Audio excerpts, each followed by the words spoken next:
Assalamualaikum warahmatullahi wabarakatuh. Apa kabar anak-anak sekalian kelas 8? Semoga kalian hari ini senantiasa dalam lindungan Allah Subhanahu wa taala. Sebelum kita memasuki pelajaran, sebaiknya kita berdoa kepada Allah Subhanahu wa taala agar pelajaran atau materi yang kita pelajari hari ini dimudahkan Allah Subhanahu wa taala.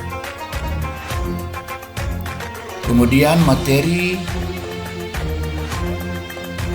hari ini adalah bab kedua kelas 8, yaitu ketentuan rezeki dari Allah Subhanahu wa taala. Sebelum Bapak memasuki inti daripada pelajaran kita ini, Bapak akan menjelaskan standar kompetensi, yaitu menerapkan Al-Quran, surat-surat pendek pilihan dalam kehidupan sehari-hari tentang ketentuan rezeki dari Allah Subhanahu wa taala. Kemudian kompetensi dasar. Yang pertama, memahami isi kandungan Al-Quran, surah Al-Quraisy dan Al-Insyirah tentang ketentuan rezeki dari Allah Subhanahu wa taala. Yang kedua, memahami keterkaitan isi kandungan Al-Quran, surah Al-Quraisy dan Al-Insyirah tentang ketentuan rezeki dari Allah dalam kehidupan. Yang ketiga, menerapkan isi kandungan Al-Quran, surah Al-Quraisy dan Al-Insyirah tentang ketentuan rezeki dari Allah dalam kehidupan sehari-hari.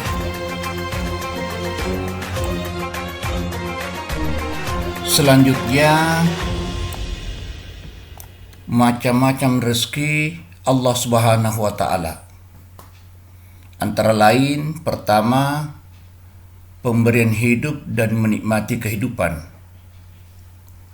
Yang kedua, udara atau oksigen yang selalu kita hirup dengan gratis. Yang ketiga, bentuk tubuh yang paling baik jika dibandingkan dengan makhluk lain. Yang keempat, makanan dan minuman yang beraneka macam.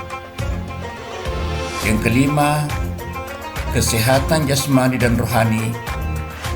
Yang keenam, akal pikiran dan perasaan sehingga dapat mengangkat derajat kita di atas makhluk lain. Yang ketujuh, agama sebagai petunjuk hidup manusia di dunia ini. Kemudian, kita sebagai umat Islam meyakini rezeki merupakan ketentuan dari Allah Subhanahu wa taala. Setiap orang Islam harus atau wajib yakin bahwa semua rezeki manusia telah ditentukan oleh Allah Subhanahu wa taala. Dalam sebuah hadis riwayat Muslim diterangkan yang intinya adalah manusia mengalami 4 perkara dalam perut ibunya. Yang pertama, 40 hari pertama berbentuk benih. Kedua, 40 hari kedua alaqah. Yang ketiga, 40 hari ketiga segumpal darah.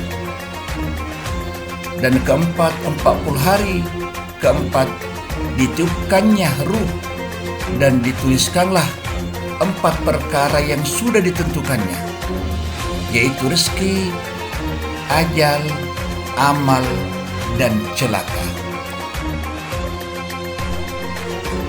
Selanjutnya, apa itu rezeki?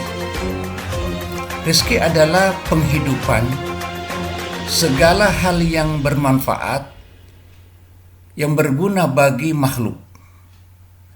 Rezeki Allah Subhanahu wa taala atau rezeki dari Allah Subhanahu wa taala juga berarti anugerah, karunia, atau pemberian dari Allah Subhanahu wa Ta'ala.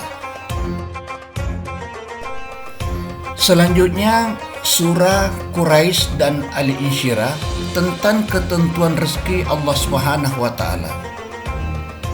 Surah Al-Quraisy, lafaz surah Al-Quraisy dan terjemahannya: Bismillahirrahmanirrahim. Li'ilafi Quraisyin ilafihim rihlatas sita'i was-sayf falyabudu rabb hadzal bait alladzi at'amahum min ju'i wa amanahum min khauf. Terjemahannya: 1. Karena kebiasaan orang-orang Quraisy.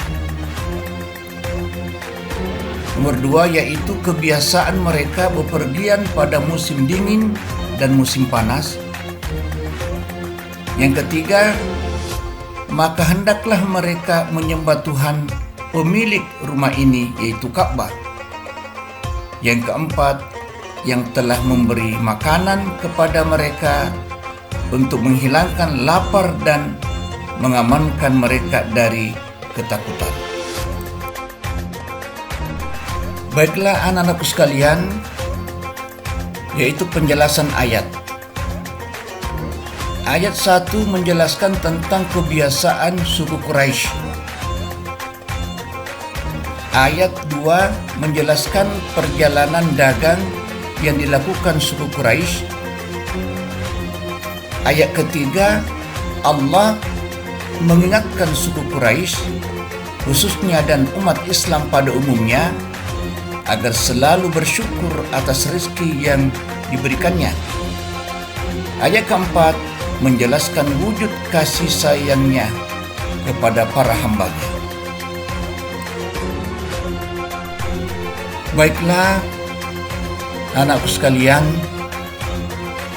selanjutnya surah Al-Insyirah juga merupakan ayat yang terkait dengan rezeki dari Allah Subhanahu wa Ta'ala.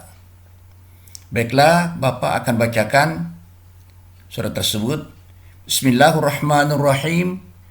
Alam nashrah laka sadrak wa wada'na anka wizrak alladhi anqadha dhahrak wa rafa'na laka dhikrak fa inna ma'al usri yusra inna ma'al usri yusra fa idza faragta fansab wa ila rabbika farghab.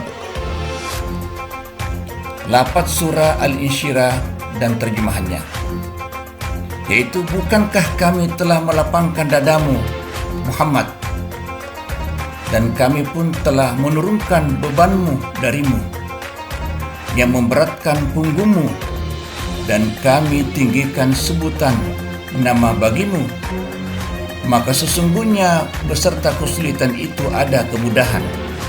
Maka apabila engkau telah selesai dari sesuatu urusan, tetaplah bekerja keras untuk urusan yang lain, dan hanya kepadamulah engkau berharap. Al-Insyirah 1 dan 8.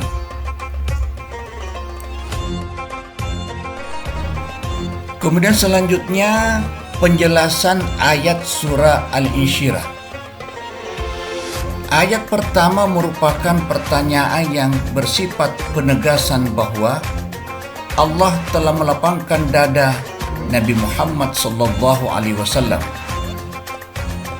Pada ayat 2 dan 3, Allah berfirman, dan kami pun telah menurunkan beban darimu yang memberatkan punggungmu. Orang yang memiliki rasa tanggung jawab pasti berusaha untuk dapat melaksanakan tugas yang diamanahkan kepadanya. Pada ayat keempat, Allah memberikan penghargaan kepada Nabi Muhammad SAW atas kesabarannya melaksanakan tugas dakwah. Maksud pengangkatan nama ini antara lain, nama beliau disejajarkan dengan Allah sebagaimana dalam lafaz dua kalimat syahadat, azan dan iqamah. Keimanan seseorang tidak berarti tanpa disertai keimanan kepada beliau. Beliau dijadikan suri toladan bagi seluruh manusia. Allah Subhanahu wa ta'ala, malaikat dan seluruh umat Islam senantiasa mengucapkan selawat kepada beliau.